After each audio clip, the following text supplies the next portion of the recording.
High மக்களே, வணக்கம் வணக்கம். ஃபர்ஸ்ட் ஆஃப் ஆல் மை சேனலை சப்ஸ்கிரைப் பண்ணிவிடுங்க, பெல் பட்டன் ப்ரெஸ் பண்ணிவிடுங்க. ஸோ முடிஞ்சால் ஷேர் பண்ணுங்கள், டைம் இருந்து வீடியோ பிறகு கமெண்ட்ஸ் பண்ணுங்கள். புதுசு கண்ணா புதுசு, கண்ணா லட்டு தின்ன ஆசையான்ற மாதிரி. ஸோ விஜயன் அரசியல் வந்த பிறகு, அவர் சிஎம் ஆன பிறகு அரசியல் விரும்பாதவங்க கூட எல்லாருமே அரசியல் விரும்ப ஆரம்பிச்சிட்டாங்க. எல்லாருமே நான் நீனு போட்டி போட்டு விஜயன கட்சிக்கு தாவறதுக்கு ரெடியாக இருக்காங்க. ஸோ அது காரணம் அவரோட செயல்பாடுகள். மக்களுக்கு நல்லது செய்யணும் அப்படின்னு சொல்லிட்டு அவர் நினைக்கிற செயல்பாடுகள்.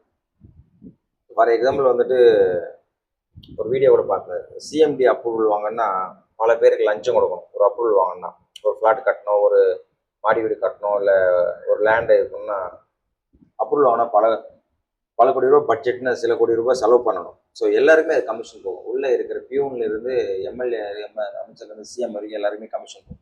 ஸோ அது இல்லாமல் நான் பண்ணிட்டேன், ரொம்ப சந்தோஷமா இருக்கு, நான் லஞ்சம் கொடுக்காமே வேலையை ஈஸியாக முடிச்சிட்டேன், கவர்மெண்ட் என்ன கொடுக்குமோ அதை மட்டும் செஞ்சு முடிச்சிட்டேன் அப்படின்ற மாதிரி ஒரு சும்மா வீடியோ போயிருந்துச்சு. அது பார்த்தா அது உண்மையாக பொய்யான்னு தெரியல.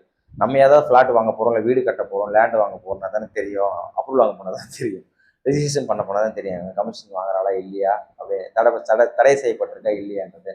இன்னும் பத்திரத்துறை அமைச்சர் வந்துட்டு அங்கே போய் செக் பண்ணலான்னு நினைக்கிறேன். சிஎம்டி அப்ரூவல்லாம் போயிட்டு எப்படி போயிட்டு இருக்கு ஒன்றும் போய் பார்க்கல இந்த அமைச்சர்லாம். ஸோ அப்படியே கமக்கமாக இருக்காங்க. ஸோ ப்ராசஸ் போயிட்டுருக்கு. இருக்கிற அமைச்சர் எம்எல்ஏலாம் இருக்கிற பிரச்சனையை சரி செய்வாங்களா, இல்லை மக்கள் பிரச்சனையை பார்ப்பாங்களா, இல்லை ஊழலை தடுப்பாங்களான்னு தெரில. பிரச்சனை போயிட்டே இருக்கு.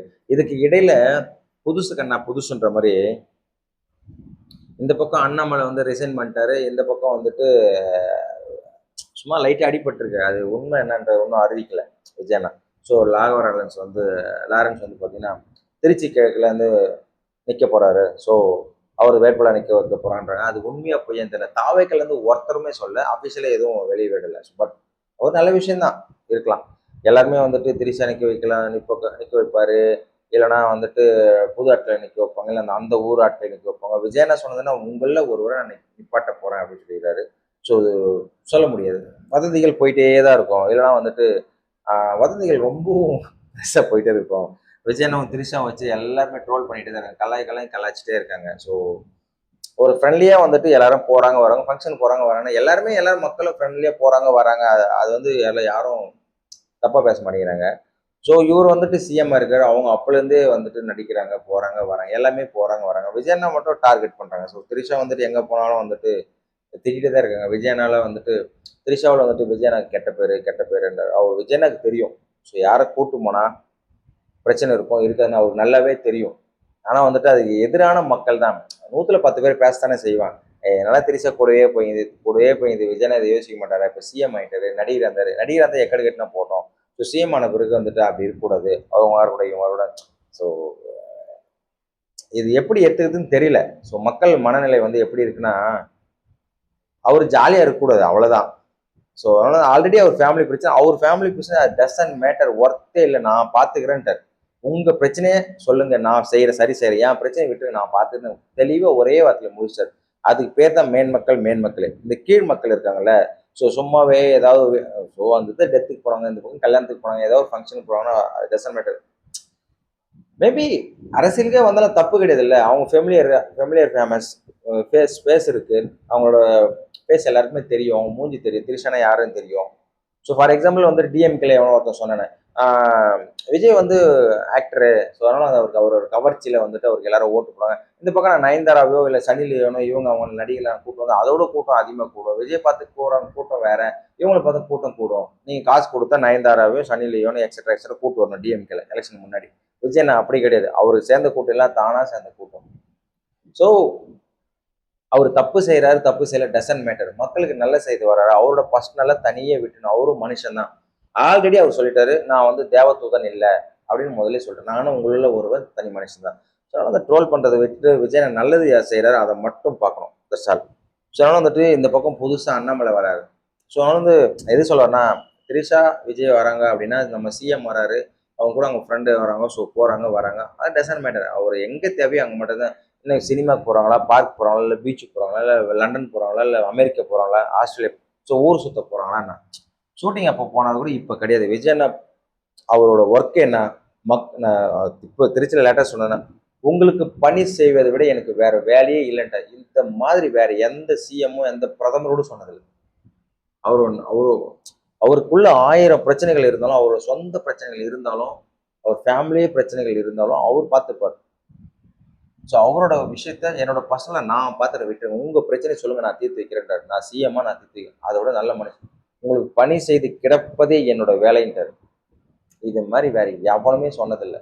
ஸ்டாலின் ஆகட்டும், கலைஞர் ஆகட்டும், ஜெயலலிதா ஆகட்டும், இருந்த ஆண்டுல எம்ஜிஆரை நம்ம பார்த்ததில்லை. ஸோ அதுக்கு முன்னாடி இந்த காமராஜரும் பார்த்ததில்லை, கக்கனும் பார்த்ததில்லை. அவங்களாம் நம்ம பார்த்ததில்லை. இவரை தான் நம்ம இப்போதைக்கு நம்ம பார்த்துருக்கோம். ஸ்டாலின் இது வரைக்கும் சொன்னதில்லை, பணி செய்து கிடப்பதே என்னோட கடமை. கொள்ளையடிச்சு கோடி கோடியை கொள்ளையடிச்சு சேர்ப்பதே என்னோட வேலை. ஆனா அவனை துபாய் கிளம்பிடுவார். இவர் சின்ன முதலாளி துபாய் கிளம்பிடுவார், பணம் சேஃப்டியா இருக்கா இல்லைன்னு சொல்லிட்டு. ஸோ அவங்கள விட ஏடிஎம்கே இப்போது இருக்கிற டுபாக்கூர் எடப்பாடி, இவரும் அந்த மாதிரி வார்த்தை சொன்னதே இல்லை. பணி செய்து கிடப்பது என்னோட வேலைன்னு சொல்லிட்டு யாருமே சொன்னதில்லை. விஜயண்ணா மட்டும்தான் சொல்லியிருக்காரு. ஸோ நம்ம சொல்றவங்கள தான் சொல்லுவாங்க. இப்போ விஜயண்ணா ஆட்சியிலும் வந்து குறைகள் சொல்ல தான் நான் செய்யறேன். ஸோ வீடியோவில் வந்து குறைகள் இருந்தாலும் நிறைகள் இருந்தாலும் சொல்றதுதான் கரெக்ட். குட் ஆர் பேட் சொல்லிதான் ஆகணும், யாரா இருந்தாலும் சரி. ஸோ இந்த பக்கம் அண்ணாமலை இருக்காரு, அவர் புது கட்சி ஆரம்பிப்பாருன்றாரு. இந்த பக்கம் லாரன்ஸ் புது கட்சி ஆரம்பிப்பாரு. அரசியல் வந்து புது வரவுகள் அதிகமாயிட்டே இருக்காங்க. ஸோ அதுல இன்க்ளூடிங் த்ரிஷா வந்தாலும் தப்பு இல்லை. அவங்களும் ஃபெமிலியர் ஆர்டிஸ்ட். ஸோ வராங்க, நிற்கிறாங்க, மக்கள் சப்போர்ட் பண்ணா எம்எல்ஏ ஆக போறாங்க, அமைச்சர் ஆக போறாங்க, எக்ஸெட்ரா எக்ஸெட்ரா. ஸோ எம்ஜிஆர் இருந்தாங்க, ஜெயலலிதா இருந்தாங்க, அவங்க பண்ணலையேன்னா. ஸோ அதனால மக்களுக்கு நல்லது பண்ற யாரும் வந்து பண்ணிட்டு போடுவாங்க. லாகவர் லாரன்ஸ் இருக்காரு, அவர் சும்மாவே கோடி கோடி அள்ளி கொடுப்பாரு. ஸோ ஒரு ஒரு மேடையில் கூட ஏதோ இருக்க 1 கோடி ரூபாய் 2 கோடி செக் அப்படியே நீட்டுறாரு, இந்த அப்படி அப்படின்னு நீட்டுறாரு. அது மாதிரி யாருக்கு ஒரு மனசு? நம்ம 10 ரூபா கொடுக்குறது நம்ம யோசிச்சுப்போம். ஏன் 1 ரூபா கூட நம்ம யோசிப்போம். பாக்கெட்ல இருந்து பிச்சைக்காரங்க வராங்க, ஏன்னா ஏகா அந்த வாங்க வராங்கன்னா நம்ம அங்கே யோசிப்போம். ஸோ அதனால வந்துட்டு காசு உள்ளவங்க கொடுக்கறதுக்கு மனசு இருக்கணும். காசு உள்ள பார்ட்டி பல கோடி ரூபாய்க்கு சொந்தக்காரங்க நம்ம ஊர்ல இருக்காங்க, நம்ம இந்தியாவில் இருக்காங்க, வேர்ல்டுலயும் இருக்காங்க. ஸோ கொடுக்கறதுக்கு மனசு வரணும். ஸ்டாலின் சொன்ன மாதிரி பணம்லாம் கஜனால இருக்கு, கொடுக்கறதுக்கு மனசு வரணும். ஆமா, நீங்க பல கோடி ரூபாய் கொள்ளடிச்சிட்டு ஓடிடுவீங்க. இவர் வந்து இருக்கிற சில கோடி ரூபாய் எப்படி கொடுப்பாரு? ஸோ அப்படிதான். ஸோ அதனால வந்துட்டு வாயால பேசலாம். ஸோ பணம் இருக்கிறவங்க கொடுக்க மனசு வர மாதிரி லாகவர் லாரன்ஸ். ஸோ அவர் வந்து அங்க எம்எல்ஏ நின்று ஜெயிச்சாருன்னா பெரிய விஷயம் தான். ஸோ விஜயனோட எல்லாம் நல்லவங்களும் சேரும் போது நல்லதுதான் நடக்கும். ஸோ அதனால வந்துட்டு இவர் அண்ணாமலை சொன்ன பிறந்தநாளை கொண்டாடி இருக்காரு. ஸோ அப்போ வந்துட்டு பல வாசகங்களை ஒட்டியிருக்காங்க, நீங்கள் வந்து பிஜேபிலேருந்து விலகக்கூடாது. ஸோ அவர் விலகி வர்றது நல்ல விஷயம் தான். ஏன்னா அவர் வந்து ஒரு கம்பெனியில் எம்ப்ளாயை வேலை பார்க்குறாரு, தற்சால் அவ்வளோதான். பிஜேபியில் வந்து ஒரு ஒரு ஒரு மாநில தலைவராக இருக்காரு. வேணா வச்சுப்பாங்க, வேணா தூக்கி போட்டுருவாங்க. எப்படி தூக்கி போட்டாங்கல்ல இப்போ 2026 சிஎம் எலெக்ஷனில் தூக்கி வீசிட்டாங்களா. ஸோ அதனால வந்துட்டு அவர் படித்த ஒரு ஐபிஎஸ் அதிகாரியாக இருந்திருக்காரு. ஒரு மாநிலத்தையும் ஆட்டி படைச்சிருக்காரு அவரோட இன்ஃப்ளூயன்ஸில். அதனால வந்து நல்ல பேர் வாங்கினாரு. அதனால தான் வந்து பிஜேபி அவரை கவர் பண்ணி நீங்கள் ரிசைன் பண்ணுங்க, நீங்கள் பிஜேபி வந்து மாநில தலைவராக இருங்க அப்படின்னு அவர் உசுப்பேற்றி அவர் செஞ்சுக்கிற வேலையை தூக்கி போட வச்சு ரிசைன் பண்ணி அதுக்கப்புறமா அவர் மாநில தலைவராகி அதுக்கப்புறமா பல வேலைகள் பார்த்து பிஜேபி கட்சி ஸ்ட்ராங் பண்ணார். எல்லாருக்கும் எல்லாம் தெரியும். பட் இருந்தாலும் செல்லுபடி ஆகல. பர்சன்டேஜ் ஓட்டு இவ்வளோ பர்சன்டேஜ் ஓட்டு தான் அவரால் வாங்க முடிஞ்சுது. வாங்கினாங்க, எல்லாமே பண்ணாங்க. ஸோ எல்லாமே பண்ணாங்க, பட் ஆனால் ஜெயிக்கல. ஸோ அதுக்கப்புறம் வந்துட்டு அவர் கட்சி பதவியிலேருந்து தூக்கிட்டாங்க. அப்புறம் நைனா நாகேந்திரன் போட்டாங்க, அப்பவும் ஜெயிக்கல, வேலைக்கு ஆகல. அவர் இருக்கும்போது இந்த ஸ்ட்ராங் கூட நைனா நாகேந்திரன் வரும்போது ஒன்றும் இல்லை. ஸோ அப்படி போயிடுச்சு. ஸோ அதுக்காக தான் சொல்லுவார், அவருக்கு தனியாக கட்சி ஆரம்பிச்சாருன்னா மெஜாரிட்டி தான், அவர் பக்கம் போகிறவங்க போகத்தான் செய்வாங்க. ஸோ அதுக்கப்புறம் 29 எலெக்ஷன் தேர்தலில் அவர் நிற்கிறாரா 29 சாரி அது பாராளுமன்ற தேர்தல் வந்து அப்போ வந்து சப்போர்ட் பண்ணுறாருன்றது தெரியாது. ஸோ இப்போ பிரதமர் எலெக்ஷன் வரப்போகுது 29. ஸோ மேபி அந்த டார்கெட்டாக கூட இருக்கலாம். அதுக்கப்புறம் சிஎம் தேர்தல் வரும். தனியாக நிற்கிறாரா இல்லை மேபி கூட்டணி வைக்கிறாரான்றது தெரியாது. ஏன்னா அவர் எடப்பாடி ஏடிஎம்கே டீம் கூட அப்படியே தொடர்பில் இருப்பார். சத்தியமாக டிஎம்கே கூட போக மாட்டார். மேபி விஜயண்ணா கூட வரலாம், டிவிகே கூட வரலாம். அவர் கட்சி தனியாக ஆரம்பிக்கிறது நல்லது தான் என்னை பொறுத்த வரைக்கும். என்னோட தாட்டில் சொல்ல போனால் அவர் கட்சி தனியாக நின்று அவர் கட்சி தலைவனாக இருந்தால் மட்டும்தான் அவர் நினைச்சதை செயல்படுத்த முடியும். அவர் எப்படி கமிஷனராக இருந்து எப்படி வேட்டையாடினாரோ எல்லாரையும் ரவுடிங்கெல்லாம், ஸோ அந்த மாதிரி ஒரு ஹெட்டாக அவர் கையில் இருக்கணும் அந்த ப்ராசஸ். அந்த கையில் ப்ராசஸ் அதுதான் வந்து அவர் கட்சி தனியாக ஆரம்பிக்கிறதுல நல்ல விஷயம். அதுதான் வந்து அவர் பிஜேபி கிட்ட போயிட்டு ரூல்ஸ் பிரகாரம் படித்தவர் இல்லையா, அதனால ரூல்ஸ் பிரகாரம் போயிட்டு ரிசைன் பண்ணிட்டு வந்துட்டார். ஸோ மற்றவங்க மாதிரி டக்குன்னு எழுதி கொடுத்து நான் கட்சி விட்டு கிளம்புறேன் அப்படின்ற மாதிரி இல்லாமல் அழகாக போயிட்டு ப்ராசஸ் பண்ணி ஸோ பெரிய ஆட்கள்லாம் பார்த்து மீட் பண்ணி பிரதமர் மட்டும் தான் அவர் மீட் பண்ணல.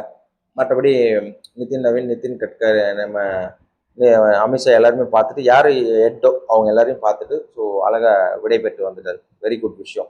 ஸோ அதே சூட்டோட கட்சி அறிவிச்சிருக்கணும். பட் என்னன்னு தெரியல ப்ராசஸ். கட்சி ஆரம்பிச்சா நல்லது, ஆரம்பிக்கலைனாலும் நல்லதுன்னு சொல்ல முடியாது. கட்சி ஆரம்பிச்சா தான் அவர் நினைச்சதை நிறைவேற்ற முடியும். ஸோ விஜயனை இப்போ கட்சி ஆரம்பிச்சாரு, இன்னும் மக்கள் இயக்கமே இருந்திருந்தா ஒன்றும் பண்ண முடியாது. ஸோ நல்லது பண்ணணும், ஒரு நாட்டை சீர்திருத்தம்னா நம்ம ஒரு அம்பேத்கர் சொன்ன மாதிரி உன் கையில் நீ நல்லது பண்ணால் உன் கையில் பவர் இருக்கணும். நீ பவர் மேனாக இருந்தால் மட்டும்தான் செய்ய முடியும். ஸோ அந்த பவர் வேணும்னா இவர் வந்து நல்லது செய்யணும்னா கட்சி ஆரம்பிச்சு அது மூலிமா ஜெயிச்சு எம்எல்ஏவோ இல்லை அமைச்சரவோ ஆனால் மட்டும்தான் முடியும். சிஎம் ஆகிறது கஷ்டம். ஸோ விஜயனன்ற ஒரு பெரிய தலை வந்து உட்காந்துருக்கு, அதை உடைக்கிறது ரொம்ப கஷ்டம். ஸோ நினைக்கலாம்.